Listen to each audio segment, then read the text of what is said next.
Cet atelier est le point de départ d'une campagne de vulgarisation des droits et obligations du fonctionnaire et des procédures administratives en vigueur dans l'administration publique. En effet, la méconnaissance de ces procédures et obligations sont à la base de nombreux manquements et cas de mauvais comportements constatés chez les fonctionnaires dans les différents services de l'administration publique ivoirienne. Des cas de viol, de vol, de détournement, d'insubordination et de non-respect de la hiérarchie sont ainsi traités par le Conseil de discipline dont les jugements rendus se soldent par diverses sanctions allant de l'avertissement à la révocation.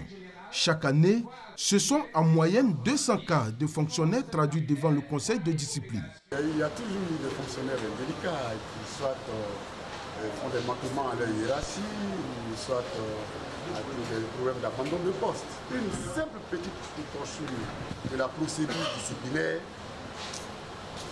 un fonctionnaire peut être sanctionné, une famille peut être sanctionnée.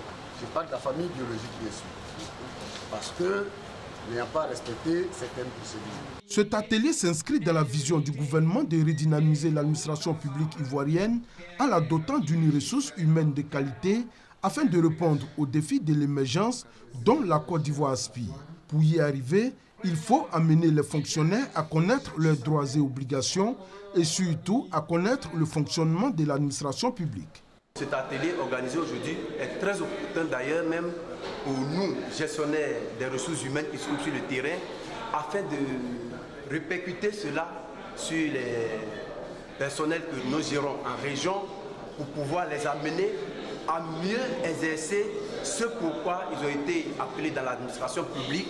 Les 36 directeurs des ressources humaines des ministères et les 33 directeurs régionaux du ministère de la fonction publique ont été entretenus durant 3 jours sur 8 thématiques qui portent entre autres sur les droits et obligations, la discipline de l'administration publique, le premier mandatement et la mise à la retraite.